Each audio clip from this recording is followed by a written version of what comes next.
Lonnie has worked as the head of business affairs for more than 50 major film and television distribution companies, both foreign and domestic.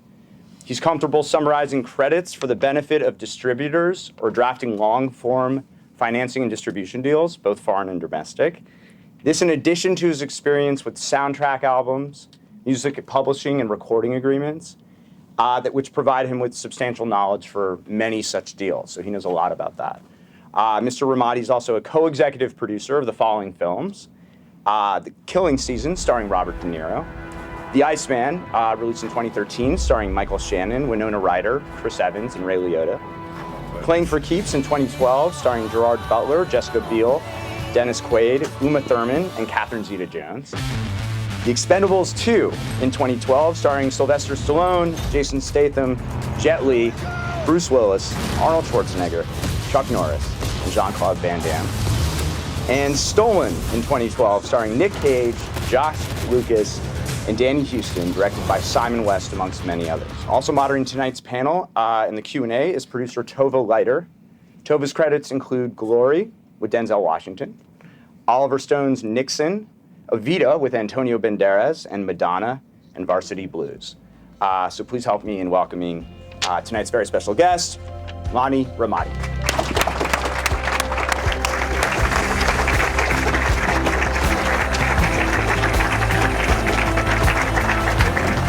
As you can see, he's the tallest business affairs people in the universe. And he's going to climb stuff. So I came here, I didn't know I was going to be interviewed, so I prepared just like to talk to you guys. So Tova's going to watch me, and I'm going to have fun, man. So I'm living proof, right? And I want you all to understand this, because just take a look at me, right? Who would think that this kind of geek could end up in the industry? Anyone can make it in the film industry. Take a look. Now, let me tell you a little bit about what I do, so you understand what you're going to get out of this, and we're going to have some fun after that. I'm going to divide it into two sections. Section one is what I believe the way you have to be to get work in the industry. Now, that being said, there's a whole bunch of technical things that I'm going to talk about also, but that's kind of more boring than the fun part. So I'm going to have some music and give you like a philosophy word of wisdom, and then have music that goes with it that I programmed so that you'll remember what the hell I'm telling you. So later on, when you're out there and you're in the horror of trying to get a job and get your film shot and get your money in place, you'll remember these songs. And they will give you something, a little something, so that you have something to work with instead of just blindly running around like a chicken with its head chopped off. So the first part is going to be the philosophy of what I think you need to do to get work. The second part is going to be technical questions about how you have to protect what you're doing and not let other people steal things from you. A little bit about my background. How did I get into this mess? Well, at one point I thought I was going to be a performer. So that didn't work out, because by the age of 12 I was 6'7", so that was going to be an unlikely scenario. So the next best thing for me would be to work in the industry. And what I did is I came out here and basically started interning at different places, different production companies and distribution companies that aren't around anymore. But that got me a track record that got me a job at a company called Live Entertainment. And Live Entertainment ended up being bought by a company called Kuroko. And Kuroko did First Blood and the Rambo movies. It did movies with Arnold Schwarzenegger. It did a movie with Mel Gibson called Air America. And everything moved on from there. I can't say it's been a completely smooth ride, but if you look at my IMDb page, you'll see all the movies I've worked on. And what I basically know and do is I know all the business aspects of film and television. That's production, finance, distribution, okay? That's something no one's going to talk to you about a lot of the time in these film schools, because they're mostly, it's about making movies here and about making TV series. I want to show you what to do business-wise. and how to run around and try and get people to pay attention to you after you're out of film school or even while you're in film school. One of my philosophies is we all are our best contacts now. Nobody's going to pay attention to most of us because we don't have anything we're doing in the industry right now. So I believe that every one of us has to pool our resources. We have to make lists of where things are being sold and to whom. And there's something called Done Deal. And you can join Done Deal, and every day you can be seeing where studios are buying projects and from whom. There's also the American Film Institute, where a lot of creative people hang out and you can network with them. There's the Writers Guild of America, and even though you're not a member of the Writers Guild of America, you can go to the Writers Guild of America and hang out there and meet people and network. I know people that have done this. Also, there's something called the American Film Market, also called IFTA. It happens in November. It's local. It's at the Santa Monica Lowe's Hotel. It may cost you to get in there, but you can hang out in the lobby and start talking to people in the lobby without paying a penny and network with those people. At this point, everyone you meet is the most important people you're going to meet in your career because you don't know anybody. But before we start into that technical part, I have some philosophical things. And here's how it's going to work. I'm going to give you the principle of what you need to get work and how you need to be in the industry to keep going when nobody wants you. And I'm assuming nobody wants anyone in here yet. If they do, you don't need this. So I'll give you a principle, then I'll have my friends back there play the song. I'm going to dance on the stage to the song, okay? You're going to watch me dance because it's much more interesting to do that. And you're going to remember these principles because you'll remember the tall 6'10" guy that danced on the stage like a retard after all these years, okay? But each one of these principles that I'm going to give you, I believe in. So I want you to laugh at me, but remember the principle.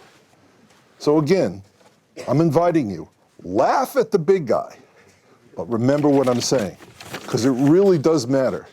And this is based on all the producers that I have observed and all the people that I've seen succeed in the industry. So principle number one is, you can't know everything, and you gotta hope that they still love you, even though you don't know everything. Very important. Disco time. We all know who Whitney is, but I'm the new Whitney. Here we go. It's like this song. Come on now, feel it. Oh yeah.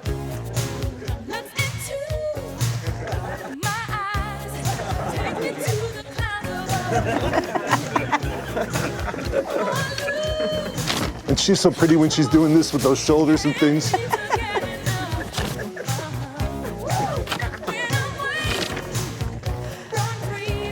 Little Whitney move.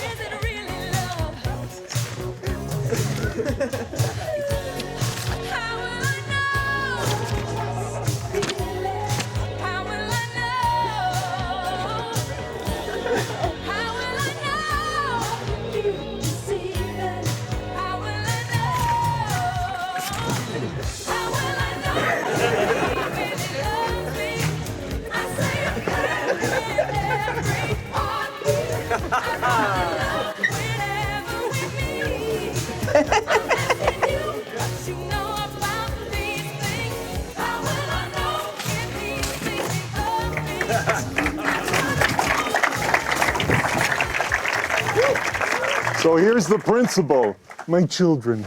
The principle is, you don't know anything, and it doesn't matter. Because how you are with people, what they think of you, and how you relate to them, and how you present yourself will make you memorable. If you can make them laugh, if you can make them feel sorry for you, if you can make them cry, whatever you can do to get them emotionally invested in you, it's all a good thing because it's much more memorable than just desperately asking for help. We're all humans. Be the human. You don't have to know everything. You can just be a person who wants to do this and read the people you're talking to. Know When you're too much and too little, be humble. Humble works. Humble works. Lesson number 1. Now we go to lesson number 2. This is my favorite. Have high energy. You can't walk around like this and, then sit around and just be like this and nothing matters. And the people that you're dealing with, they're stressed out and they have a lot of problems that they're dealing with and they don't want to be bored. That's the last thing they want. They want to meet an interesting person. So this is the kind of energy I want you to have mentally. Remember this. Here it is. That's right. You know the song. Oh yeah. Oh yeah. I feel a sister. She's somewhere. I don't know where she is. She's pointing. I hear her. Oh yeah. Energy. Even a guy like me can still have energy. That's right. This is our era. Energy. Positive.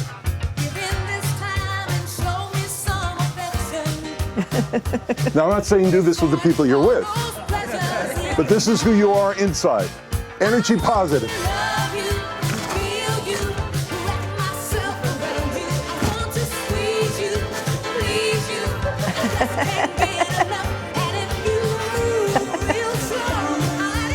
And this is where people start jumping.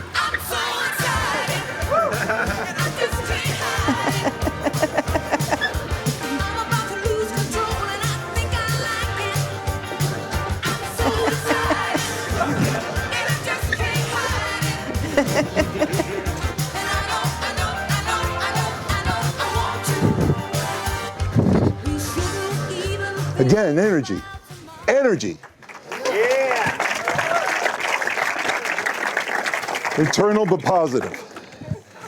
Now we get to what all of you are currently feeling, because you're sitting here listening to me, and I'm going to get technical and give you some stuff, but you're feeling bitter. What the hell? Some will say, I'm old and I'm smart. I got ideas, Michael. It was for me. Why not me? For me. You're all bitter. And I'm going to tell you, a little bit of bitterness is a good thing. We all have to be bitter. We all have to stay on the edge. We have to be motivated.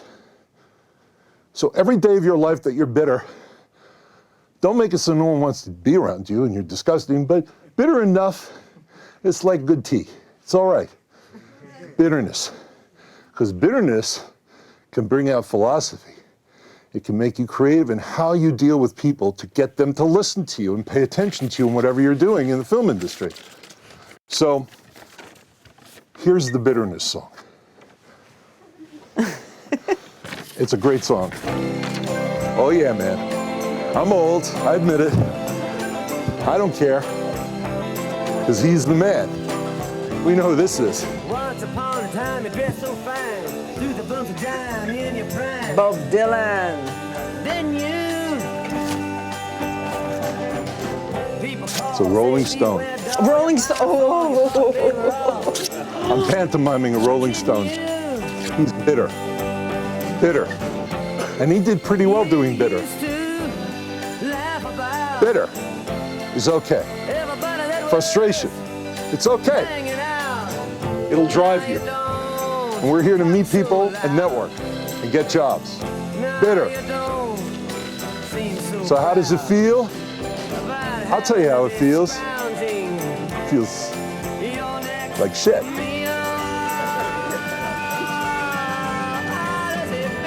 But we're all bitter. So we still have each other in our total bitterness. No one can be as bitter as everyone in this room.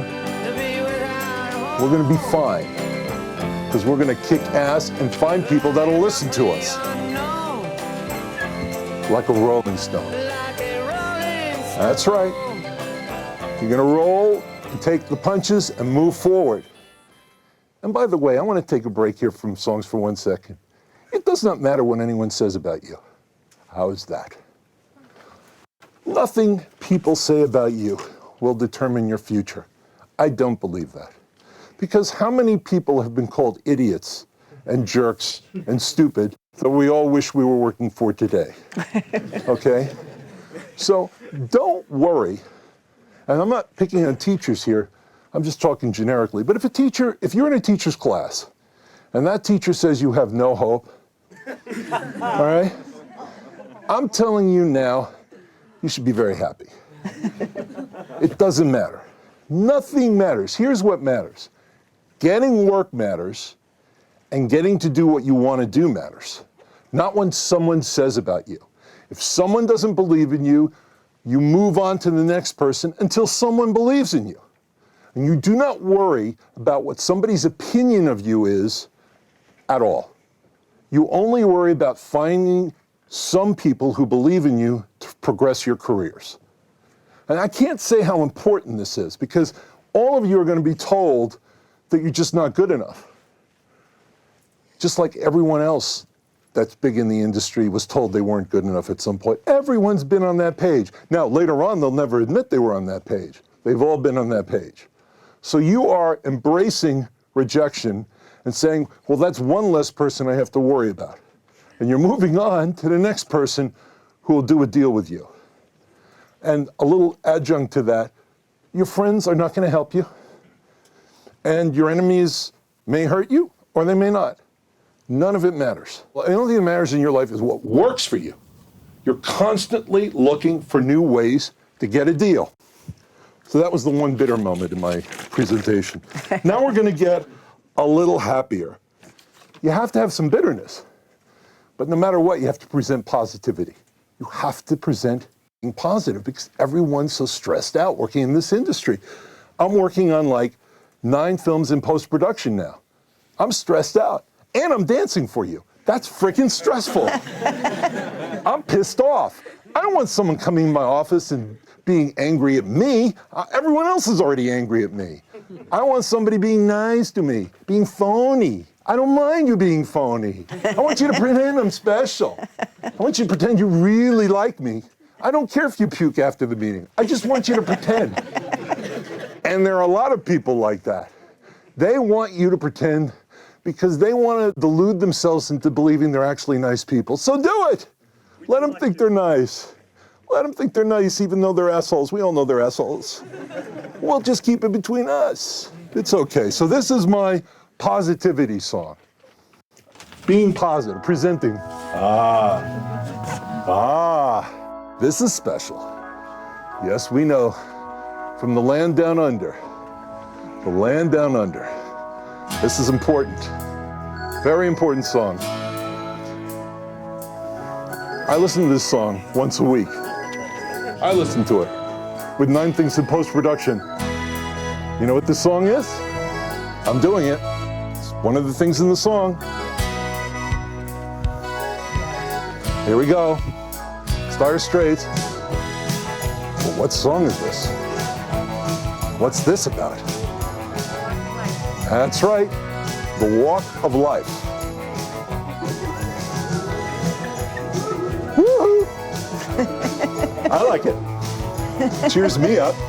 I feel much better. I don't fit anywhere. I don't fit in a closet.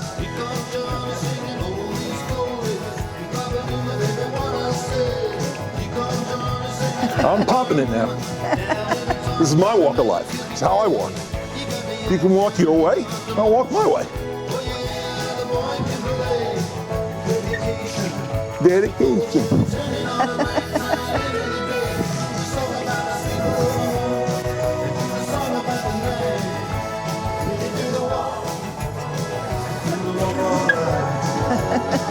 Do the walk of life. Come on. Positive.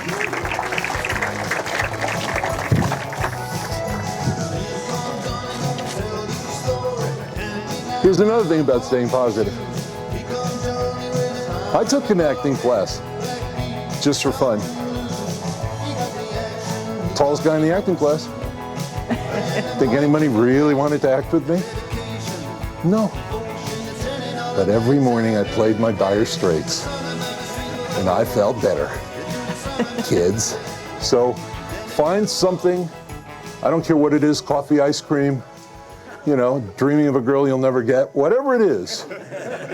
That's mine. But whatever it is, make sure you find something that you can start your day off that'll set you in a positive mode for whoever you deal with, because they don't care why we're upset. They don't care about us. They have their own mess. So you have to be somebody that goes in there and makes their interruption positive. Somebody they like being around. You're fun, you're funny, you're kind, you're polite. They like you. It's really important. Okay, now is the nasty part of my presentation.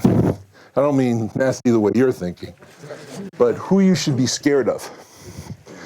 And I know I'm being taped here. I know this, I'm aware of this, and I don't care. I've said this before and I'll say it again. There are 3 levels of scum in the film industry, okay?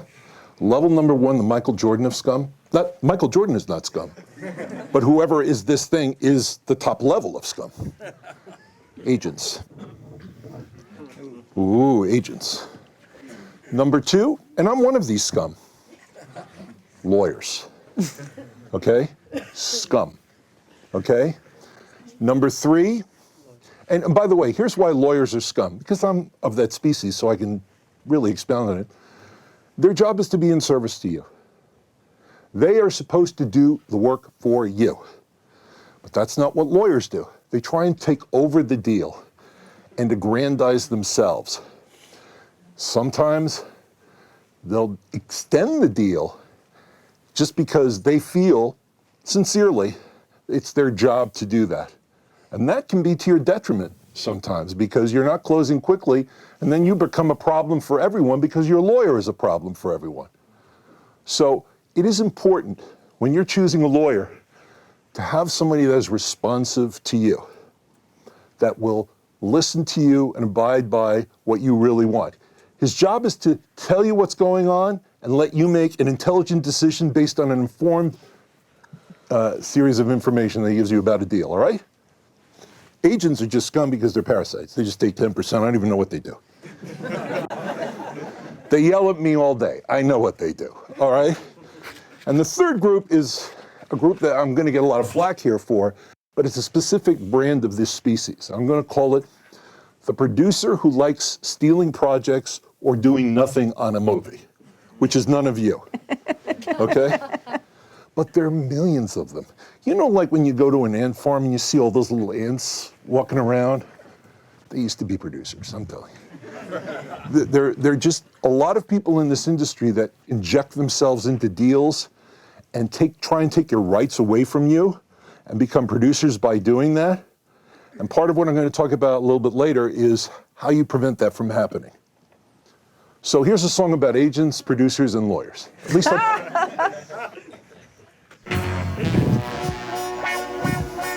it's old school, but I'm old. And it's R&B, because I'm old. This ain't Tarantino. You should know this song. You should know this song. Smiling faces pretend to be your friends. They're not.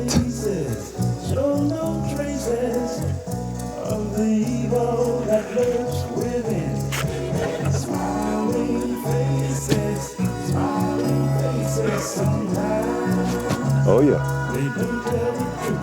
They don't tell the truth. They don't tell the truth. I tell you, it's tough being in show business. Smiling faces. Smiling faces. Smiling agents. Smiling lawyers. Smiling producers who do nothing. They smile the most. Because what else are they doing? They're just smiling. It's tough. That's right. That's right. Smiling faces. Beware all these creatures. Do not trust them. Trust everybody but them. Trust people you hate. Trust homeless people you've never talked to. Trust the mother-in-law you despise, but do not trust these people. That's all. All right, and next is to be observant. Okay, now, here's a problem. I got a problem with this. I don't have to be the most important or entertaining person in the world. I don't have to be that for you to do the right thing, which is, no matter who you're dealing with, you wouldn't be trying to meet with that person or negotiate with them or do a deal with them or get a career with them if they didn't have some significance in your life, okay? Because you're not going to be stupid enough to waste your time with people that don't matter, except for me tonight. But other than that, most of the time you're going to be seeing people who really matter to you. You got to be observant. You got to see what they're like, what their personality is like. You got to know when they get fed up with you and leave. You got to know when they're happy about what you're talking about and continue. And you got to know how to impress them so they remember you when you leave. You have to be observant. And that applies even when you make it in the industry. Because you will be surrounded by people that are going to come after you when you're successes. They'll be jealous. People are envious. People are competitive, ultra competitive. You have to be observant to protect yourself. This is so fundamentally important for being a producer, writer, director, actor. It's so important. And here's the Be Observant song that I love so much. You'll know it. It's like a bee, this song. A very angry bee. A bee you're familiar with. He used to be a cop, but now he's just a bee. Every breath you take, every move you make, I want you to do this with people. Don't stalk them, but do this. I'll be watching you. In your little brain, every scene you make, I'll be watching you. I'll be watching you. That's in your brain. Don't tell them that. They'll freak out. I'm watching you. I don't even know who you are. Can't you see you belong to me? That's a good way to think of things, by the way. You belong to me. I'm going to make you belong to me. Not intimately, but just in some other way. I love this song, and I love the idea of being observant. Because the best producers that I've seen, and the best executives in the film industry, and the best people that are directors and actors and even lawyers are observant. Everyone you deal with is a potential fight. Being observant can prevent that fight. That's right. I look around. People like the song. I see little people, they don't care about what I'm saying. They're just doing their little leg thing and their thing, and that. So it's important that to help you remember this crap, you associate songs with things you should be to succeed in your career. It'll be something you should do at least a couple of days a week. Find a way to make yourself more patient, more observant, more positive, with a touch of cynicism. Because people are going to try and take advantage of you. Now the next one is really even not my favorite, but it's really important. You have to be dramatically interesting, but not over dramatic. Too bad, Jim Carrey. Can't be over dramatic. No, you have to be dramatically interesting to whoever you're meeting with. You can't be stoic. You can't just be sitting there like this. And don't you dare, I'm going to curse, don't you dare fucking yawn. Because I'll come down to the office and whoop your ass. Do not yawn. Do not show boredom. Do not show like you don't care. And no matter what's happening to somebody that matters to you, do not let them see any moment of disinterest in what you're doing with them. Because then it's over, no matter how positive you are. They won't even like Dire Straits after that. You have to really focus on finding a way to make them interesting if they're not interesting to you. Turn the conversation into an interesting conversation if they happen to be boring people. There aren't too many in the film industry, some accountants, but you know, your job is really make a presentation of yourself. Be fun, be interesting, don't yawn, don't be rude, don't be insulting, no one's superior. Until you get a big time job and you're a superstar, then you're always superior. But until then, no one's superior. I'm ready. Oh yes. Oh yes. I'm gonna do it. I don't want to do it, because it runs against everything I stand for in my life. Everything. From childhood until I reach 6'10". Don't want to do this. But I'm doing it, because I'm in the industry. The industry is making me do this. I don't want to do this. I just want to be a stiff, tall guy who walks around looking like Lurch. That's what I want to do. But I'm stuck. Remember that? Yeah, we know this song. We know the woman. That's right. Even Connor knows this song. He knows this song. That's right, we gotta be a little dramatic, interestingly dramatic, but not disgustingly dramatic. Right? Right? I don't even know what she does with the hands and the feet. Who knows? I'm just a big goof, but I you know, even I can do this.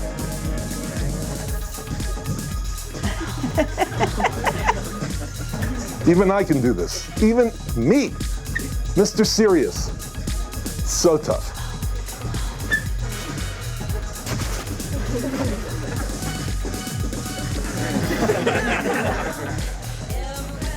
That's right, Madonna. Strike a pose. All right, so now we're going to the thing that you're all here for. This is important. You're all creative people. I'm some schmuck business guy who's going to talk to you about deals and how to protect yourself and how bad everyone is.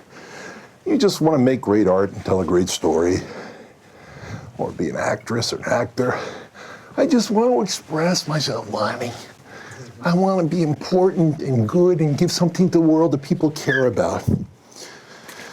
Yeah, me too. But let me tell you something. In order to do that, you gotta love what you're doing. You have to love it. And I got a question for you.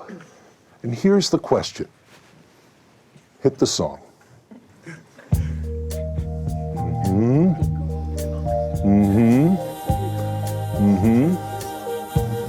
Deep is my love? What's the question, ladies and gentlemen? How deep is my love? How deep That's is my right. This is how you should feel about your projects. Isn't this a wonderful little tiptoe song? Tiptoeing. Because it's better to tiptoe. Ooh, it's so smooth. Bee Gees, they're smooth, man. They sang this before you were born. And here's the moment for you. And you've got something you care about. Your project, acting. Deep is your love. Cause we're living in a world that's breaking us down when we all should let us be. This is only inside your brain now. Because don't do this live. Isn't that beautiful? Isn't that how you feel about your projects? Huh? You better. Because other people feel that way about their projects. And people are getting projects greenlit. They're selling projects. They're getting jobs. And they're getting the work that you want as a writer, actor, director, producer. Because people can feel when you really give it, you really care about something. When it really means something to you. When it, you know, when you're sincere. Even if it's a bad projects get made. Do we all agree on that? Yeah. Doesn't that piss you off that all these bad projects get made? It doesn't piss me off, but I know it pisses you off because I'm business. I just want profit. But it pisses you off, right? Doesn't it piss you off? It's just wrong that they should make that project which sucks and your project's so good, right? And that's the moment I want you to ask, how deep is your love? Because they did something to get their project done. They did something. It wasn't a good project, so they had to be doing other things. I'll bet you they were positive. Slightly bitter internally, but positive. I'll bet you they loved their project. I'll bet you they went out there and they showed passion for their project. And I'll bet you they didn't worry about what they knew and didn't know. They just worried about observing the person they're with and making them comfortable with them and enjoy them and memorable. I'll bet money on that one. Now we're getting to the end, believe it or not, of these little pantomimes. And here's the most important thing of call, and I've had this happen to people. People, do you guys even know how to reach me? Do you know how to reach me? Do you know how yeah, who said IMD? IMDb Pro. That's right, IMDb Pro. We have one intelligent person in the room, thank you very much. Very good, Mr. IMDb Pro. I'm on IMDb Pro. I bet you none of you, or maybe a small portion of you, even knew that you could reach me just by IMDb Pro and find out everything you need to know. People need to know how to reach you, and you need to know how to reach people, okay? And I want to tell you something. I'm an old guy, and I'm going to play this song. I'm playing this song to talk about, communications and shit, but to be honest with you, I just love this goddamn song. So play this song because I love it. Sorry, I'm not apologizing. It could have been Farrell, shut up. That's right. I know how to aggravate people. You're in the room and stuck with it. That's right.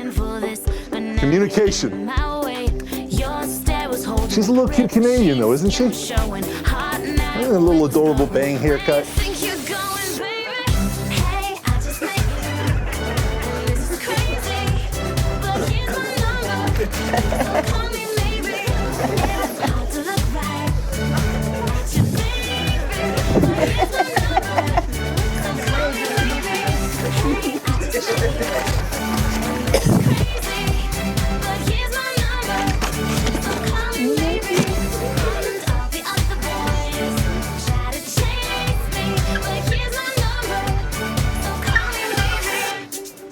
All right.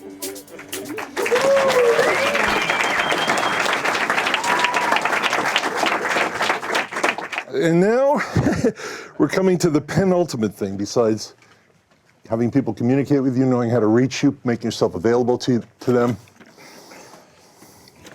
You're going to be shitted on. Let me tell you something. I'm on the stage talking to all you nice people. You may be the nicest people I talk to in a year. Everyone shits on me all day long. Shit. Connor knows. Don't they shit on me, Connor? They do. He's going, yeah, they do. They shit on me.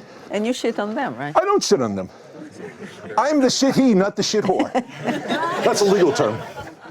You'll do a contract one day where you're the shit he and somebody else is the shit whore, and you'll know what I mean. So they all come after me. I'm a big target. So people are going to come after you. And there's going to be a lot of time, maybe even worse than now, probably much worse than now, because right now you're in school, you got these people here, and then maybe you're lucky you're in a class with a cute girl, and God is good. But, or a cute guy, depending on your gender. But it doesn't matter, because this is going to end. You're going to be out there alone. You're going to be fighting to work. And I'll talk about the technicalities of work, don't worry, but you're going to feel like shit, because nobody's responding. Nobody's hiring me in Second City. I'm the funniest girl in this class. What are they ignoring me? What are they looking at the big, tall, old guy? What the hell is that about? You're going to feel like crap. Nobody's paying attention. And then you're going to get rejected just at the moment you feel like the most crap, okay? Haven't we all kind of felt that? Maybe you got some parents that are not thrilled that you're in this industry. Maybe you feel rejected by them now. It'll get much worse, believe me. There's people in the industry, they're angry people. So this is a song, and it's a dumbass song. I know it's a dumbass song. I'm a smart guy, I know. But it works. Dumbass works. Dumb works. Silly works. Jim Carrey's not a smart guy when he's funny, he's a dumbass. So this is a dumbass song, and this song is true. Nothing's gonna stop you people. Go ahead. Of course, you know this song. She knows this song. Oh my God. And I was petrified. 6'10", not a great face. It was tough. Big shoes. A lot of short people in the industry, not good. A lot of rejection. They like to pick on the big guy. And I wasn't Gloria Gaynor, so nobody cared. Rejection, rejection, rejection. For me. And everyone notices when I'm rejected because I'm tall. So it's not fair. It's unfair. But one thing I know you've hurt me, you asshole, but not I. I will survive. And so will you survive, my little chicklings. You will survive. You will overcome all the rejection you're gonna get. And the next time somebody makes you feel like a piece of crap, you're gonna remember me on the stage being a total asshole, idiot, stupid person, and you'll feel better. I promise you. You'll feel better.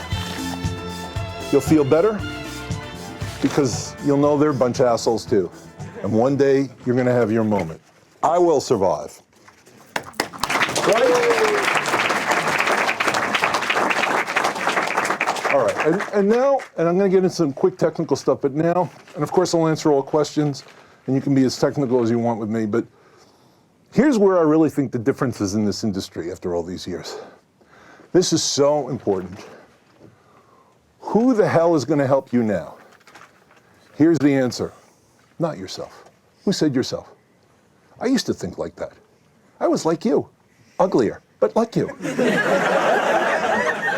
So, you know, so we share something. No, you're not gonna help yourself, because nobody cares about ourselves. Certainly not me, maybe yourself, because you're young and studly, but not me. So, who's gonna help you? You're gonna help each other. Let me tell you something. If I taught a course here, which would be a dream come true, do you know what I would do with that class? Every single class we meet, we would share networking stories and people. We would write down contacts we made, and every single class you would have to bring back something, whether it's a rejection, an acceptance, or a contact. And we would share our contacts and we would share our information and share and protect each other because nobody does that. Everyone competes in this industry. That's power, when nobody's opening the door for you. Because how many times have you heard from a producer, right? Gee, I have all these contacts, I can get your script here and there, right? Why the hell don't you have those contacts? Let me tell you something. I know all the people, I know all the people I know. I don't want to know most of them. That's okay. I'm stuck with it. But you can know as many people as I know simply by networking and reporting back to each other, forming a group. Now, forming a group doesn't work in the paper chase, okay? That's a disaster. But forming a group in this community works. So you guys can help each other. You can help each other get contacts, get meetings, get introductions. And no, you're not always competing with each other because they want a tall 6'10" guy with gray hair who talks and dances like an total animal. I'm that guy. There's no competition to that. Do I see another 6'10" guy in here? I don't. So there are many things that you can do differently from each other. This final song is my era and Mike's era. Not Connor's era, but he knows the song. He knows the song. This song is about community, helping each other. You've got to help each other. I can't say it enough. It's not about technical, it's about networking. That's how people get deals. People are comfortable with them, they know them. They're willing to take their call and meet with them. That's comfort of some sort. Yes, if you're a success, you're gonna get a meeting. You're not a success. We're none of us are successes here. I'm a terrible dancer. None of us are good at anything. We stink right now. We have to help each other get to a level where people will take meetings with us. Information is what we share. Contacts, ways of introducing each other. That's essential. It is so important. Play the song, it's a fun song. Oh yes. People forgot about this guy, this genius. But she knows he's a genius. I know he's a genius. And you're my age, so you know he's a genius. I want everyone to listen to this song. And don't yawn. You're fired. No yawning. Pretend like you're cleaning your mouth. And then like wipe it on your nose so somebody notices. There you go. Good move. This song, you should be listening to this song a lot. Because here's what it's about. It's about, we're all the same freaking genetic people. We're the same. People react to the same things you react to. They're more powerful and they're still human beings. They yawn. They don't yawn. They urinate. Everyone takes a dump. We're all human beings. Not a dump on me for you, lucky you, but you know, I'm the guy that gets shitted on. I'm the shitty. But you won't be that, because you're not going to end up doing what I do. You'll end up more creative. But you're going to have to find ways to build a community for yourself. And it doesn't matter if they're black or white or Hispanic or 6'10", which is its own minority. Trust me on that one. It doesn't matter. Doesn't matter. Don't believe the bullshit. Okay, there are plenty of minorities doing well and plenty of tall white people suffering. So, doesn't matter. I believe in this song, and I believe in the power of this song for people to help each other. That was my final. Well,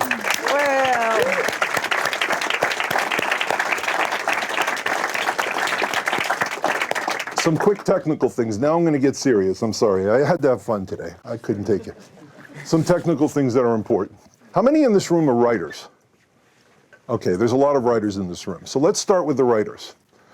The number one thing, and Connor knows this, so you can yawn, Connor, it's okay. I know you know this. You know this. To protect your rights, you have to file them in the US Copyright Office. Now, if you don't know how to do that, go to the Writers Guild of America. You do not need to, at the Writers Guild of America, be a member of the Writers Guild of America to put your script in an envelope and register it there. That is proof that you wrote that script on the date of that registration, and if someone tries to steal your material, you have proof of it. Because believe you me, when you're shopping material, which you may or may not be doing yet, people want to steal it. People want a good idea. People are desperate for quality ideas.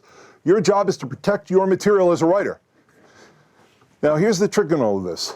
You're going to find this like craggly little smiling producer come along. You know, smiling faces show no traces of the evil that lurks within. And he's a lazy guy. He'll have a belly, kind of like I do, but that's because I'm old. But he'll have a belly and he'll be like 18.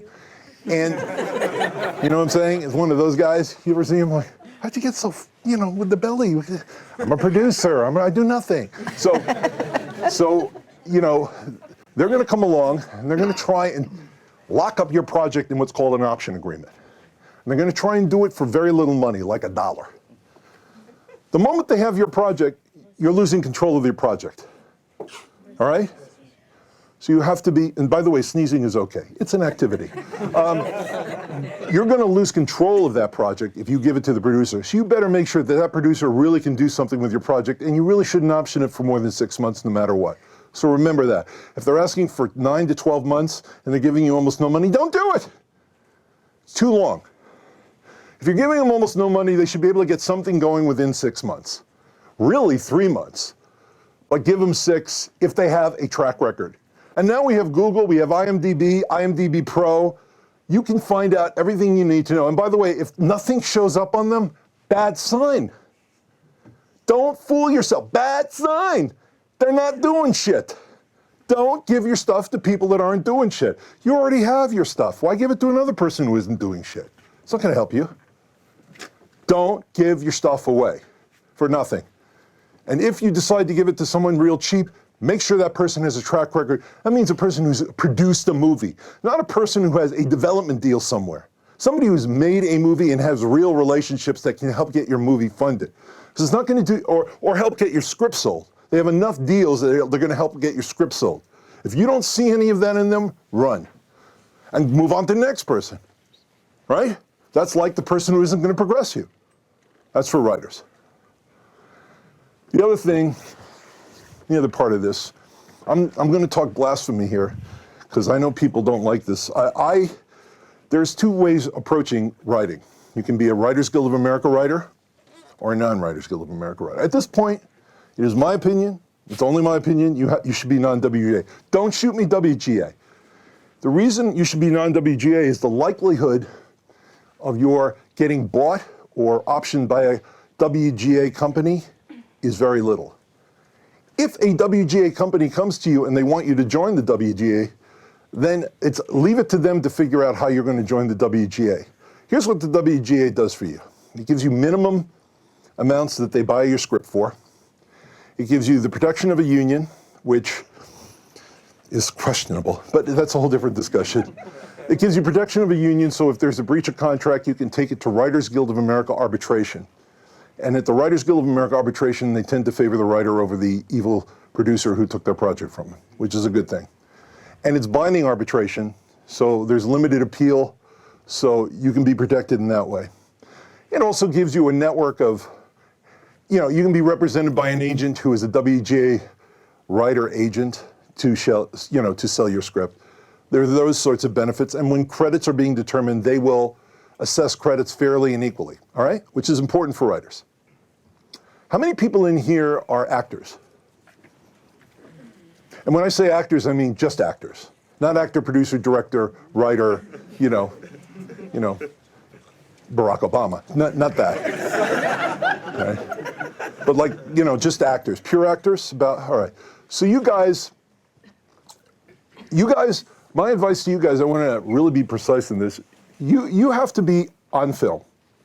It is more important for you to be on film than take acting classes. Acting classes will make you look good on film, but being on film will help your careers. And here's what I mean by on film. You have to go to these films, these projects that are advertised that are, in the actor, wherever you see the ads for, films that have no budget, that are looking for actors, that are non-guild actors, you have to be in those films. You should put yourself in web series. Your hunt is for web series and films, and to get in them. And there are millions of them now. There are millions of them. There's a lot of ways to get yourself seen on film. And what you have to require happen, whatever the money is it's going to be, it probably won't be much. There'll be SAG low budget or no SAG. Your job is to get a reel, all right? That you can have online that people can say, and keep showing up in projects. Keep showing up, because no one's going to pay attention to you any other way. They're not going to discover you in an acting class. It's not going to happen. You have to be on the internet. You have to be visible. And it doesn't matter if you're ugly and tall or beautiful and not so tall. It doesn't matter. How many different characters are there in films that are totally unique? It doesn't matter. Today, you got web series. Thank God for web series. You have Netflix, you have Amazon, you have studios, you have independents, you have a broader range of opportunities to make for yourself than you ever have in your life. You have iTunes, you have you have iPods, you have your everything, all the stuff I don't speak because I'm old and tired. But the point is, there's so much get yourself on film. Okay? And it's going to hurt. People are going to take advantage of you. You're going to make very little money, but you're going to get that reel going and be visible. All right? For actors, I think it's a good thing to join SAG. They give me my biggest headaches. That means it's good for you. And the SAG has the ability to stop a film if the actors aren't, properly handled, don't have the right contract, chain of title isn't there. So they protect their clients very well. So if you can get into SAG, great. If you can't, fine, but get on film, fast, okay? How many people in here are producers? God, a lot of producers in here. So much scum in so little time.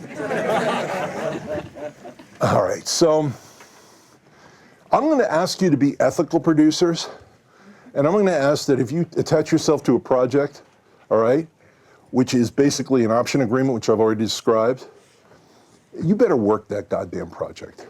Don't be the scum producer that just attaches himself and gets a credit.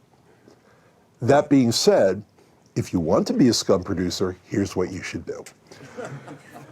The first thing you should do is have an option agreement, and in that option agreement, that gives you the right to sell the script. But what I also suggest in that option agreement is you pre-negotiate your producing credit, okay? Pre-negotiate it. Get a producing credit that's in the option agreement, just so people can see it. Yes, you control the project, but just put it in there so they know that they're going to have to, it's part of the rights. It's part of the bundle of rights that they're buying. You're a producer. And while you're at it, because they're going to hate you for this, but I'm here to make everybody hate you, you're going to get a production credit. So in that agreement, you'll want a produce by credit and a production credit for your company, so that people see you as a producer who makes movies, not just as a producer who gets projects. And there are a number of different types of producers. There are creative producers that work well with writers, and there are also producers that work the business side of things. If you're going to be a producer that works the business side of things, it's not as important that you get involved in the development of the project as it is in the funding of the project. Now, I promised all of you I would talk about how to get work. So let's talk about that. Step number one, if you cannot get a job, intern immediately. Where should you intern? My recommendation, the highest level of scum, agencies. Because, number one, you might as well see the scum you're going to deal with, but more importantly, they are the kings and queens of the industry. Everything goes through agencies, everything. And you will see what is going on in the industry as an intern much more in an agency than you will anywhere else. It is a great place to intern, and there are lots of agencies. Now, you're not going to end up at the agency, so don't get nervous and upset if you're at an agency where you don't want to be. This is an internship, so you get a sense of where you can market yourself and how you can get yourself a job. You're interning to get information. That's all that interning is. Second place you should intern is a management company. You notice I didn't call managers scum, because I think they care about their clients. That makes them non-scum to me. And I don't know, they seem nicer. They're nicer to me. It's prejudice. They're very nice to me. Manager's nice. Hi, Lonnie. How you doing? I don't mind. You can be phony and nice. It works. They're nice people. So management companies, same thing. Third place, production companies, intern. Now, when you intern at these places, you are an information sieve. You are gathering information for your future career. So know what you want to do and know the information you want to know. So, for example, if you're an actor or an actress, you want to know about who the casting directors are, how they choose their actors, how they meet, new actors that have no career, what impresses them, what are they looking for, where they get the breakdowns, how it works. If you're a producer, you want to know how people find scripts, how they get projects, how you can attach yourself to those projects. By the way, if you're a director, just write your own script. It's hopeless. It's like, and get a relative with a lot of money to give you the money, crazy as that is, and get them to make your movie.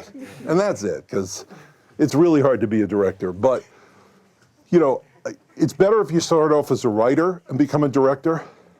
Starting off as a director, it's great to be in school and direct. Once you get out there, different world. You either have to have something that's a hit at a festival or a commercial hit, highly unlikely early on.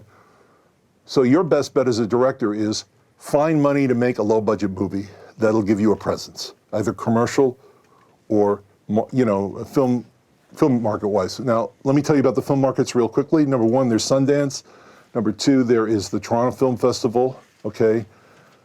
Sundance, Toronto Film Festival.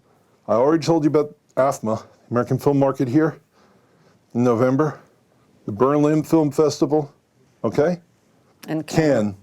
Those are the big ones. There's the Venice, depending on the kind of movie you have, hasn't really done that much good, but it has some, and then there's Tribeca, which is good. But those are the markets you're looking for. All of this is online. All of this is available to you. Don't give me the excuse I don't know about it. All the information is online. You can go, you learn about Cannes. Let me tell you what some of the biggest producers I know did. A lot of them just went to Cannes and slept in these little divey places outside of Cannes and just walked around Cannes to see what was going on and schmoozed their way into places and found how people were doing things. You can do that at the American film market. Your job is to gather information. Gather information, find projects, create relationships where people will want you involved. Now, if you're a physical producer and you end up joining the DGA and become like a unit production manager or second AD, there are a lot of second ADs on the faculty here. I noticed there's a lot of second ADs. That's where all the second ADs are. I couldn't get one for a movie. Couldn't figure out. They're in this school, but that's all right. Second ADs, first ADs, UPMs, that's DGA personnel.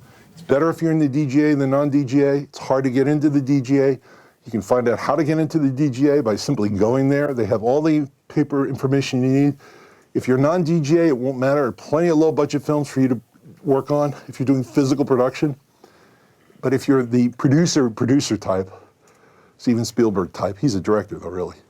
If you're a big-time producer, then it's not going to matter. Whatever project comes your way, you'll find a way to get yourself into that career. You don't have to be physical production. You can just be doing the deal or be a creative producer. Those are the routes you can go. I don't want to take up too much time because I know you'll have some questions maybe, and I'm here to answer everything. Or maybe not. Great. Time for another song? Okay, don't be shy, people. This is your chance to ask questions. First off, thank you. Beautiful dance moves. Thank you. Appreciate it. You and my mother agree. Thank you. I'm 33 years old. I've always enjoyed the artistic aspect that the entertainment business has to offer. But I realized as you, like, acting wasn't it, writing, But so I've looked more at producing. But do you feel as a producer that you do have a creative outlet? I mean, I understand the business aspect of it, but do you feel creatively satisfied being a producer? Well, I have a different approach for you, which is you have to, everyone's trying to make a living here. So the balance is between making a living and doing what you love. That's always the balance in anything you do in life. I'm extremely fulfilled because who would let me dance on a stage like this for an hour? So for me, it doesn't get better than this. I die tomorrow, I'm in heaven. It doesn't matter. But I don't need to, it's not about being creatively fulfilled for me because I'm a business type of person more than I am creative. And I also realize that if you end up being too creative, you can end up having no career because you get locked into creativity and don't deal with the business part of it. So part of the reason I'm here is to encourage people to embrace the business part. I think, for somebody your age, which is still young, by the way, despite rumors to the contrary, especially if you're a producer, I think it's important you be passionate about everything you do. So if anything is not going to make you passionate about what you're doing, it's going to be that much harder to sell it. And I think for you, it probably is more important to be creative. But for me, I'm passionate about, the business side of things, so it's a different deal for me. So for you, it should be that way, because that's how you wouldn't have asked that question if creative wasn't important to you. Thank you. Thank you. Hi, thanks again for being here. My question is regarding what you mentioned earlier about IMDb Pro. Yes. It's a resource that I've been trying to use to contact people. So Yes. What would be your advice once you have that contact information of the people you want to reach out to, hopefully for internships or for mentoring? This is a great call. What would be the Question. approach once you have that contact that you would say maybe would call their attention? That's a great question. I'm going to be really direct and really insulting Please be. when I answer this. Not insulting to you, just insulting generally, and I'll offend some people. If you're a gorgeous woman, don't worry about it. If you're 6'10", see, I know I guess this. You see, if you're 6'10", with a face like a donkey, which I'm familiar with, you either have to have one of two things. You have to have a service they need, or you have to have a relationship that can get you there somehow. Now, my suggestion for you and everyone else that doesn't look like, a supermodel, which I don't, I'm kind of ugly and you're very cute, but let's assume you're as ugly as me for a second, just to take it to the extreme, because you'll never be as ugly as me. So you want to make friends with secretaries, assistants, You want to make friends with people that are the link to the person you want to get to. And even just having a phone friendship with them can lead you to a relationship with them that is slightly better than Facebook, but good enough to get you in the office somehow. Do favors for them, find ways to be useful to them, be funny with them, be entertaining, be something with these people that are the assistants to the people you need to get to, and that will help. The other thing is and it's unfortunate, it's the only way to say it, that's why I played the song, Sliding the Family Stone. You have to network in this school now, okay? Your job now, you're in this school. What are you taking in this school? Filmmaking. Okay, I don't even know what that is. Sorry, directing. Directing, okay. Filmmaking, I don't know. It's like you take the film, you put it in the fluid, and it comes out. Filmmaking. It's like a Swedish, school. Hunky-dory verdi. You're directing. I would say that right now you have to network with everybody in the school. And you have to make a list of everyone in the school and get information from them. As a person who wants to direct, I told you it's hopeless, but it's not really hopeless. You just have to find people to make a film that's either a short or a feature that's low budget enough for them to fund you, or you should try and get a hold of a script that everyone wants and you're directing and they can't get you off of it. But the value that you have is going to be attached to a script. It's not going to, or a small film that you make that people love. That's how you'll get noticed. And in order to get to that point where you are where you really have a shot at directing, you have to know everybody. It's even worse than being an actor. You have to know everyone you can know, and particularly a lot of writers. Stay away from producers, but a lot of writers. Thank you.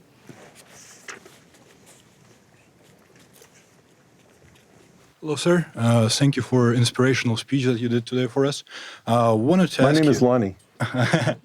Yes, Lonnie. My name is Gleb. I'm an alcoholic. Tough industry, right? Recently I've been watching Tarantino film on the 70 mil, the one that did the Road Show, and also started watching his interviews with Christopher Nolan talking film. And now currently we're in the early stage of pre-production of a feature film. And we're still deciding the media that we want to work on. Obviously not 65 millimeters, but we're thinking about Super 16 or 35. And by the way, where are you from? From Russia. Russia. Yeah, and Don't kill me.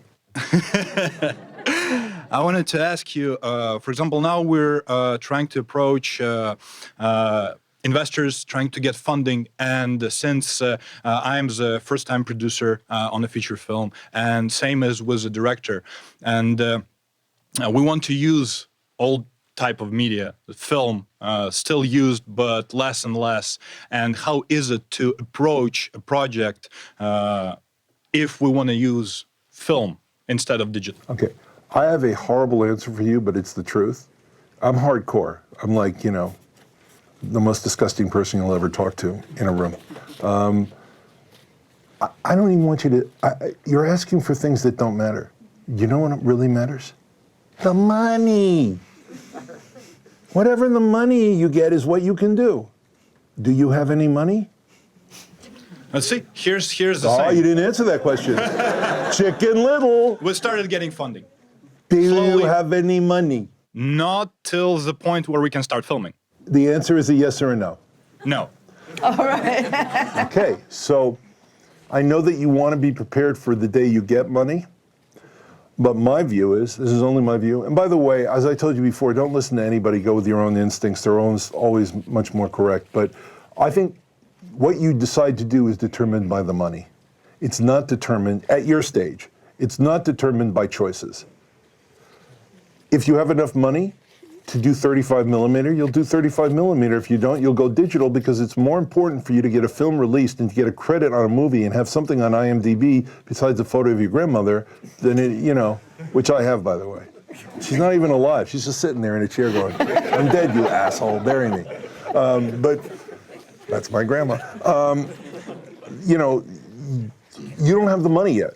So you don't know what money you're going to have to do whatever you need to do. So, I understand your thinking. You want to say, well, I want to make a presentation to an investor. Should I be presenting it this way?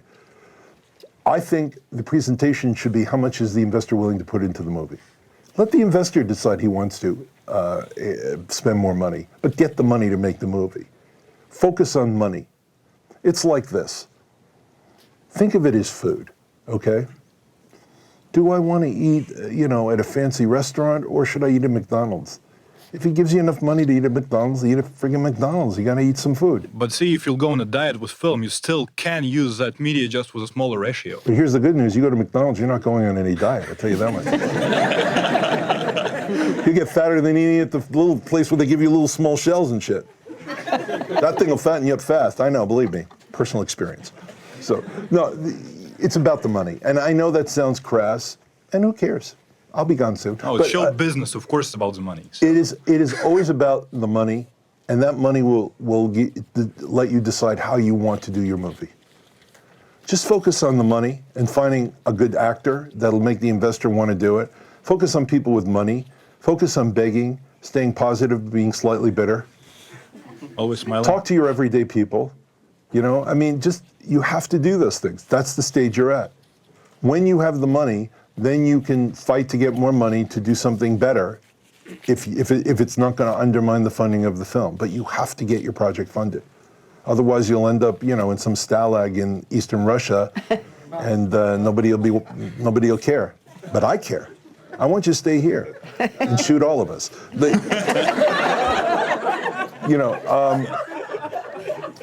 I do. Note taken. I'm funnier when I sit down, though, aren't I? I know. Get the money. Awesome. Thank you. Get the money, my friend. Yeah. Thanks. Hello, Lonnie. That Hello. was a fine Where are you from? This is so conversation. I'm international. from Russia too. Oh, my God. Well, my question was. I need a bodyguard. Anyway. What Is there any specific attitude, not attitude, but when you're working with the first American producers, if international or specifically from Russia, is there a difference? Is there any difference? Yeah, if you Yes. like American, you. Here's the do an biggest American difference. film or not. And I've noticed this constantly with everyone I've dealt with from Russia and the US. Here's the biggest difference. The American producer, right, is from America, right? The Russian producer is from Russia.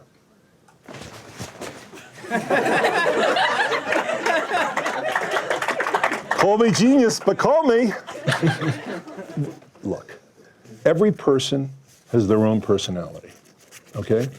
Americans tend to be more money ambitious, although Russians tend to be more murderously money ambitious. So it's kind of the same. Your job as an observer, which is why I talked about observing, is to figure out who you're dealing with as a producer. And the most important thing is, are they going to benefit you? Are they going to progress your career? It doesn't matter whether they're Yugoslavian, Russian, American, or the King of Cyprus. It doesn't matter who they are. Mm-hmm. It matters whether they're progressing your career. Mm-hmm.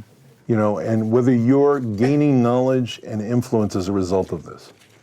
I can use an example. Here's a person here who is progressing his career. But don't inundate him because, he'll have a heart attack. But there's a guy named Connor. He's sitting over here. He's very quiet. He's a quiet guy. It's like in the wallpaper, you won't even notice him. And then all of a sudden he'll pop out and say, excuse me. But it's happened. He's progressing. Connor is, as an example of progressing, he's working with difficult people. He's working on a film with some difficult people, not the person he works directly for, but other people that are difficult. They've been difficult for him. I'm not mentioning any names. He knows who they are. He's dealt with some difficult people. But in dealing with all these difficulties that Connor is dealing with right now, he's progressing. He's getting to negotiate things with the bank, deliver things to the funding source, which is a bank, a lender. He is dealing with the guilds. He is dealing with production matters.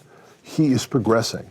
So with all the bad things that have happened to him and the personalities that he's had to deal with, He has progressed his career tremendously just by working on one of the most challenging films ever. I think that's a fair statement. Now, along the way, Connor's had some embarrassing moments, and so will you, and believe me, I have embarrassing moments every day. Again, embrace it. It's going to happen. Just learn from it and move forward. So I don't think we can characterize, I'm joking about Russians and Americans. They're really, everyone is a human being, and you're assessing that human being based on how they present themselves to you on an individual basis. Don't use me as the ideal of the American producer. Don't use any ideal. Just deal with people on a one-on-one basis, individually, because everyone's a little different. And your job as an observer is to do what progresses you the most in that circumstance, no matter how difficult. It really doesn't matter what their personality is, as long as you learn to understand and progress your career as a result of it. I mean, are you trying to decide whether you use American producer or a Russian producer? Is that the decision? Well, no, I'm trying to find American producer, and that's why. Are you I was a writer? asking. I'm in directing. Oh, you're in the nightmare of directing. I say that fondly because, believe me, once you become a director, there's no other job on earth. It's the greatest job. I don't tend to believe, and this is only my opinion, that producers help directors as much as writers. I think it's more important for a director personally to be attached to a project everyone wants than to be attached to a producer. Producers tend to be self-serving, no offense, Tova Laiter, great producer and great person, but there are other types of producers. And they tend to be mostly self-serving and use people for their own benefit and tend not to help people that much unless they're a specific type of beautiful producer, which does exist. But they're so rare, your odds are better having projects. It's hard to find quality producers that are going to want to work with you at this stage. But you may be able to stumble along a script that everyone has ignored. That happens a lot. So I encourage you to focus on scripts rather than producer and getting really good scripts. Believe me, once you have a good script like Sharks and Flies on Shit, you'll find many producers. They'll be all around you, buzzing around, smiling with their little stomachs. Thank you. Thank you. Hello. Hello. This was the most entertaining Q&A, by the way. Thank you so much. Thank you. And Thank you, Norwegian. No, go ahead. Where are you from? What's that accent? Russia? Russia. Of course. I'm trying to pretend like I'm English, but it doesn't work usually. So. All right. My question is, you elaborated on why lawyers are scumbags. Oh, absolutely. I'm one of them. But you didn't say why agents are scumbags. Oh, well, agents, here's why I believe agents are scumbags. That's a very good question. Not every agent is a scumbag. There's some nice agents out there, but the nature of being an agent, they have meetings about making money all day long, and they spend less time worrying about the client. They're a commission-based service whose job is to show how many offers they can get for the client to make the client impressed from them and to make money. And I always feel that if your only job is to make money, that's not a good situation. I like people who build careers. I'm here to help the people in this room. I want people who will help you build your career. And I believe that managers, not lawyers, but managers do a better job, spend more time in this day and age. Now, I don't want to blame agents for that. I think the system has changed. I think it used to be that agents built careers. But I think under the current system, it's so money-based. All the major agencies are so focused on money that they'll ignore lesser clients for the benefit of the richer ones. And that's to your detriment at this stage. Now, the moment you become powerful, if you become a powerful director or powerful writer, they're your best friend because they're like nuclear missiles and you need them. But until that occurs, right now what you need mostly is work. And you'll find, I believe, and I'm only saying this because I'm not represented by an agent, but I just see it over and over again, people coming to me saying, my agent's not doing anything to get me work. And so you have to, instead of worrying about that your agent, if you have an agent and you feel you need an agent for credibility, don't fool yourself. Go out and get the work yourself because you're not at a level yet where they're going to get you work. When you're at a level, and it seems funny, where everybody wants you, that's when they're going to be useful to you. It's sad but true. But then they're really useful. Then you need an agent because they're very tough and they beat me up every day and shit on my face. So do you think I can negotiate for myself better than somebody else? Well, that's a good question. What are you negotiating? Has anyone given you any money? No, but So right now, no, I do no, think right you can now, do that. not at this point. I'm a student, but like. Well, I think, you know, I have this viewpoint, and it's very unorthodox. I'm a total rebel, and since I'll be dead soon anyway, it won't matter. But, you know, my rebellion is I believe in your instincts more than I do somebody who's representing you. I think what people can give you, right, is technical information, which I can give anyone in this room. But I think when you're trying to determine what you should be doing in a situation, I believe that all of you, to some extent, have been negotiating your whole lives anyway. Not in this industry, but negotiating. You had to negotiate with your parents, especially if they didn't want you to be in this industry. You're negotiating. Those skills that you have as a current negotiator have served you fine.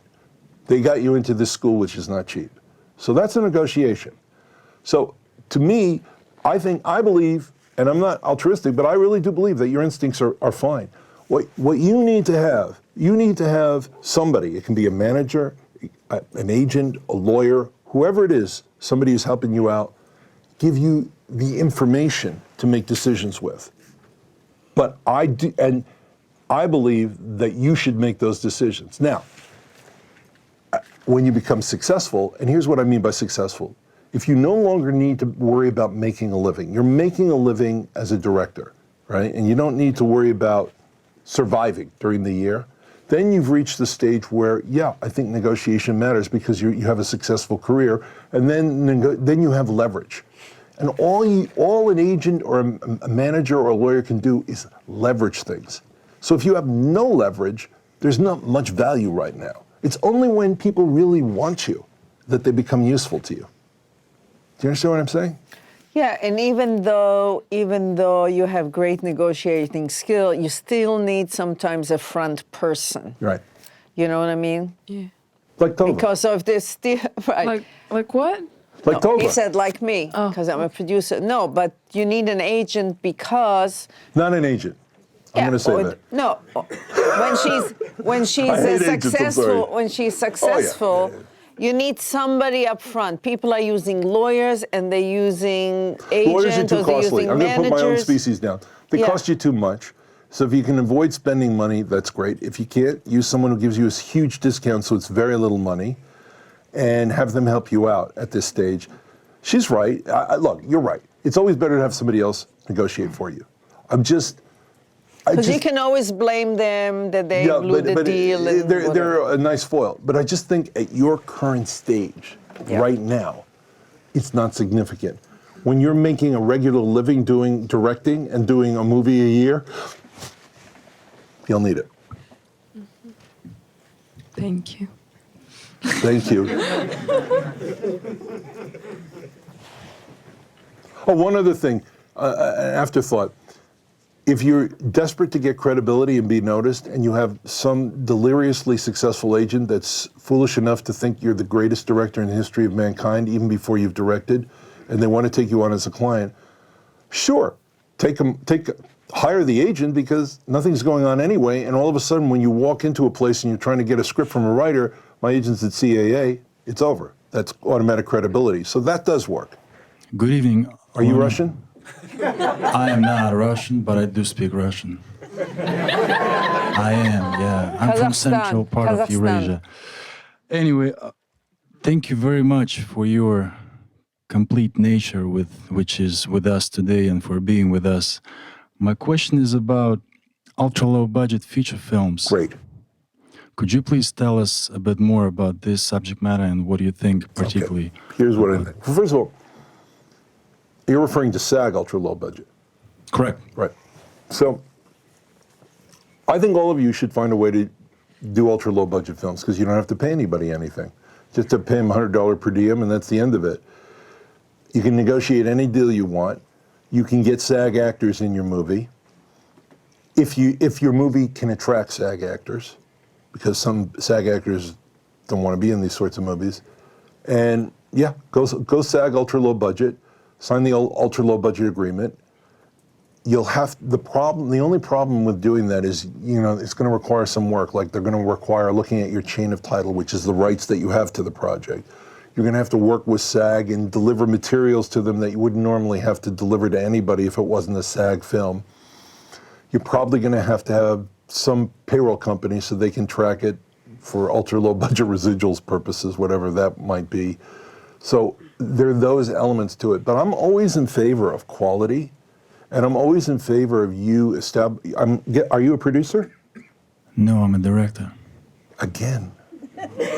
But as a director, it's the same thing. It's always better to have SAG actors in a movie than non-SAG actors. They have to have done something to have gotten into SAG. They have some experience. Then you're dealing with the guilds and you're getting the experience of dealing with the guilds the way Connor got the experience of dealing with the guilds, which isn't, he dealt with them at a much higher level, but that experience of dealing with the guilds is invaluable because one day you're really going to need to know the guilds. And by the way, every time you deal with the guilds, they're becoming familiar with you. You seem like an honest guy, so Thank you. I could be wrong, but I hope I'm right. I'm just doing my Sting thing. But you know, the observing. But I think it progresses your career better to deal with quality actors and to have relationships with SAG and to have them familiar with you. I think it's a very good idea to be ultra low budget if you can fund the rest of the movie. And I know a number of people that are in these sorts of environments, like film school environments that do ultra low budget films. And that's why I'm glad you asked. I think that is the direction to go. Plus web series. Thank you very much. Thank you. I'm not that tall. Do you know who this guy is? I know who you are. Me? Oh, yes. I think I yawn. I'm sorry. Ah, he's the yawner. I'm the yawner. What's your real name? I'm Santiago. Santiago Yawner. Interesting. Okay. Well, first of all, thank you very much. Where are you from, my friend? Colombia. I'm not Russian. So. You traveled a long way to find me. I love you. I love Colombia. Thank you for. I love cocaine. No, sorry.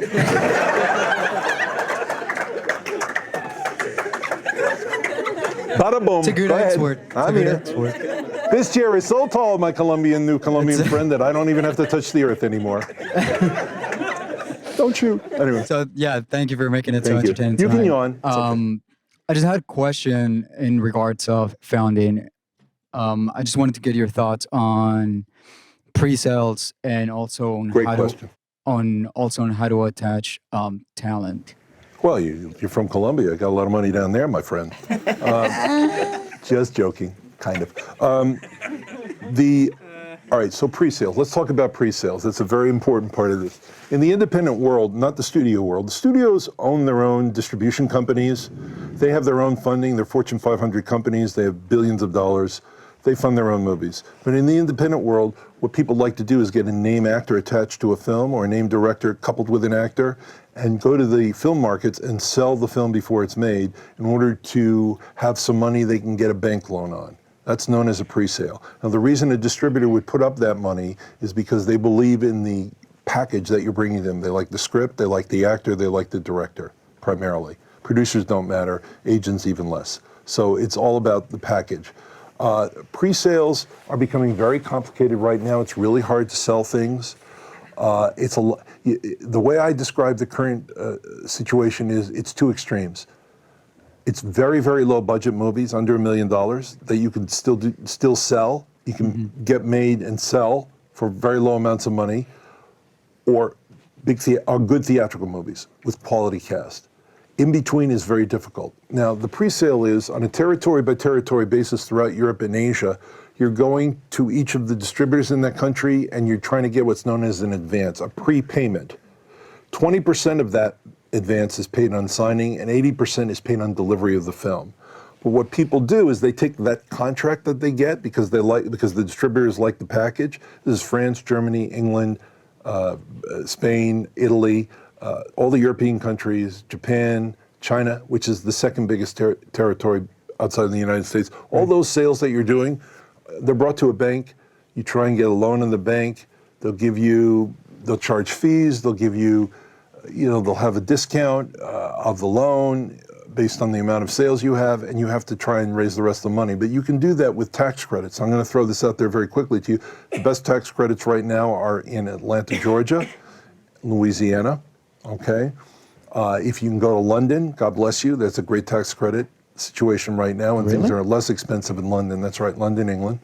Not London, Ontario, Canada. London, Isn't Texas and London like 40? And then they're very good. And then the other area you could go to, the other thing is Canada, of course, but there's a lot of Canadian content requirements in Canada, and it has to basically be a Canadian film, eh? So it's very tough. Aha. Any Canadians in here? Blame it on Canada. Anyway, it's pre-sales are important. It's hard to get a sales agent to distribute to sell it. If you go to AFMA, or you go to Cannes, you'll see who all the sales agents are. You can go into their offices if you pay a one-day fee and see what they're trying to sell and learn how things and what type of things are really being sold. So you can get a sense of what kind of films you need to make and projects. Okay. Any other specifics about pre-sales that you want? I guess my question is, because I've been discussing it a lot with some producing friends and also in classes, and it's the cons and pros of doing it, because I always feel that the moment that you do pre-sale... Do you have funding? No, like I wanted... That's why I had that question of like how to attach talent. That's the whole game, is how to attach cast without, funding. Right. I'm graduating like next week, so I'm trying to like prepare myself for again, the real it's world. either you have the relationships to get somebody to give you that, or you don't, because most actors, agents, all the agents won't let you do that, and the managers won't let you do it, and the lawyers won't let you do it because they want to make a living. So they're going to demand something from you, which is called pay or play. Right. And pay or play means that even if the film isn't made, you're going to have to pay the actor. And they're also not going to do it with you because you don't have enough assets to justify a pay or play deal. They're going to want to see that the money exists. They want proof of funding is what they'll require. They'll require seeing a bank account or having somebody behind the movie who has enough assets to justify the funding. So if you and Bill Gates are doing a deal in Colombia, obviously Bill Gates is a name they're not going to ask about. But if it's Lonnie Ramati, you can forget about it.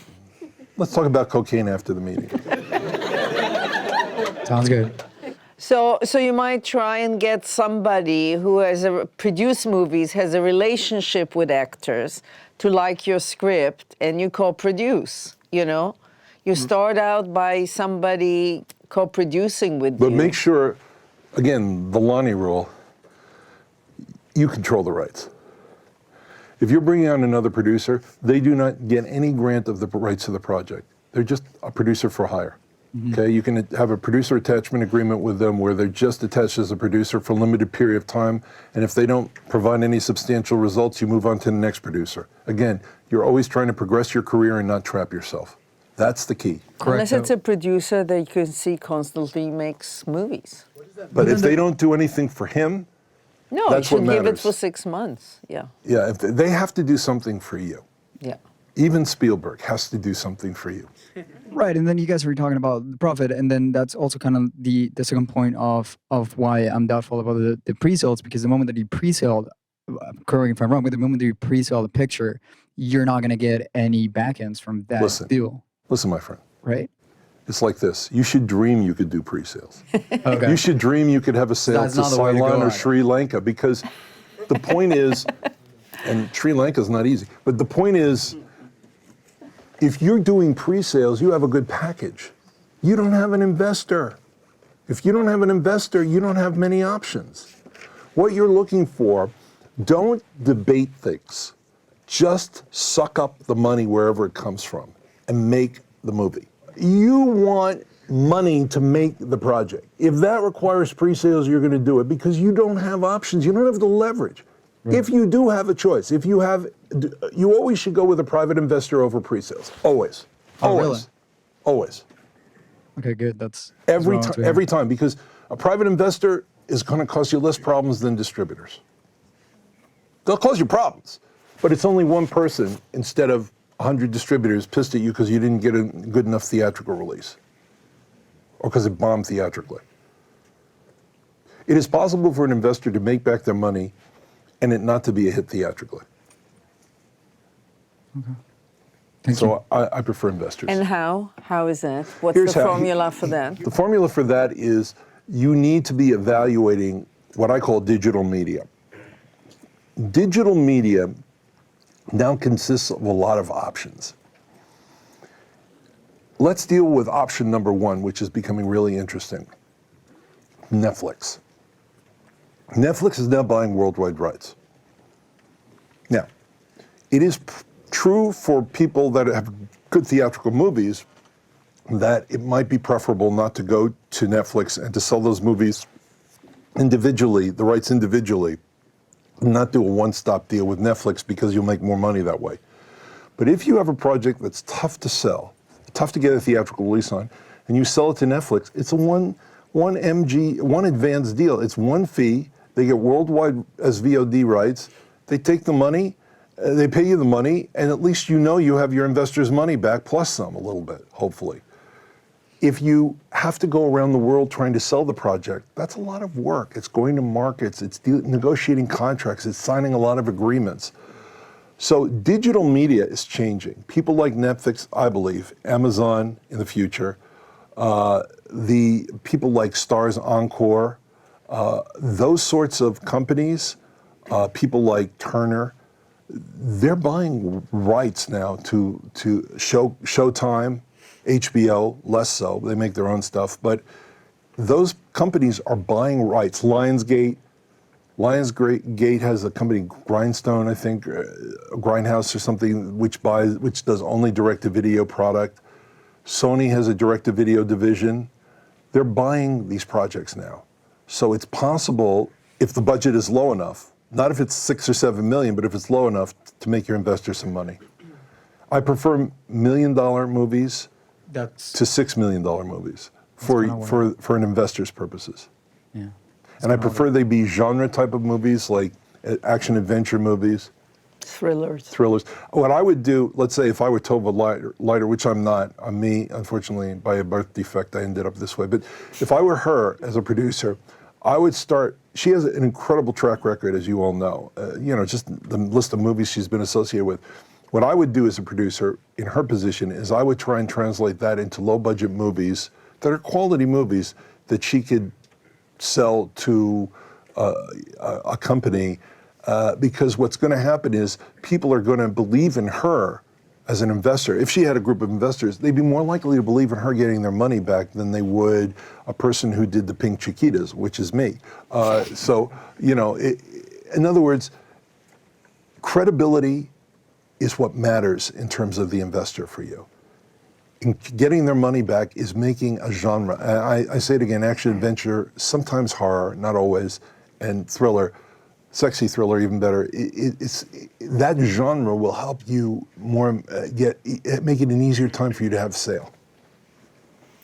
But the question is, some people know how to find investors all the time, and some people, no matter what their credits are, like me, I never really know independent investors. I've got a great answer to that. Ditto. Do you want my answer to that? Yeah. Could you? Would love to hear that. Okay. Cocaine. No, my answer. By the way, he's not kidding. Yes. I am kidding, kind of. But the answer to you, assuming you prefer to be legal, which I know you do, is the answer to you is this: the people that go out and find investors do things you're not willing to do, which is not what you might think I'm saying. They're willing to hang out in places and waste a lot of time with a lot of people that they know have some money. They're willing to make it their world, to just find the money and take the money.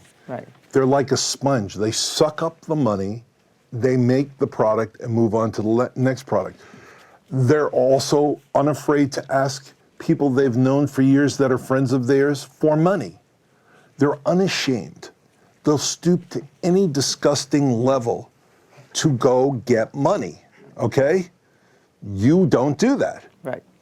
So start stooping if you really want, or live the life you want to live, but because you have kind of a choice. But they don't care. They don't care if somebody loses money on their movie. They only care about getting the money to make the movie. They're pretty much narcissistic, or they're incredibly focused. The other type of person that's not that way, the moral person, is an incredible business genius who knows how to put together, who's a CPA, former controller, somebody who knows how to put together numbers, a business plan, and go around and shop that business plan unapologetically, which you're also not doing. That's the numbers person. But it's like anything, and you kind of know this, but sometimes it's good to hear it. You have to be unashamed and just focused on the money. And if you have a moral problem with that, you're going to be less competitive with the people who don't give a shit about this. You see what I'm saying? Yeah. That's your competition. And here's the trick in all of this. The world, my friends, my little film school nutcases, the world is filled, all right, with producers that you all admire and studio executives and other people that you all think are so amazing that we're unashamed. Filled. So that's your competition. They're already there. If you are still, if you have a moral premise that you want to abide by, okay. But your competition isn't. You have to get it from your mother, your father, your sister, your brother, your cousin, your uncle, and you have to not feel guilty about it. Because here's the problem. The moment they sense doubt in you, they'll be doubtful. Of course. And it won't work. They won't do it. Unashamed. And with that, my friend, I would say we took a lot of his time. He was so generous with it. I have to tell you something. I've been around in the industry for 40 years, and I've never really seen somebody sum it up as precisely and as truthfully as he did. The whole philosophical thing with the dancing, it was a great show. The dancing could improve, but what he was saying was absolutely true. Was absolutely true. And if you remember the song, you'll remember what he told you. That's about a state of mind of where you need to be before you go out there. And it's a war out there, Yep. okay? So don't kid yourself. It's a war out there. And he's preparing you psychologically first Right. to deal with that world and how to present yourself in that world, okay? For longevity. Yeah, and encouraging yourself too, because here's the point. No one's going to encourage you. Nobody cares. There's once this famous producer whose name I cannot mention. He was a friend of mine. He still is. He's a big-time producer. Big. I mean, like, can do anything he wants. He once said to me, I took 6 months off and said, that's it, I'm done. I'm not going to do this anymore. I'm just going to the beach and enjoy myself. And he said, you know what I learned? Nobody cared. And this is a big producer who's produced Oscar-winning movies. Nobody really cares. The people that will care about you more than anyone right now are the people in this room. They'll care more about you than anyone outside this room, for the most part, unless you get a lucky situation. It's very hard. Nobody cares. So you have to fight for yourself and prop yourself up. And fight for each other, I think. I think it's the great advice. You have so many resources here, writers, producers, directors. Those is your unit right now. You get to produce, direct, act, everything here with those resources. And you never know which partner you're going to find. You're getting experience and you're helping each other. I think it's like a great, great advice. And thank you so much, Lonnie, to come and do that for us.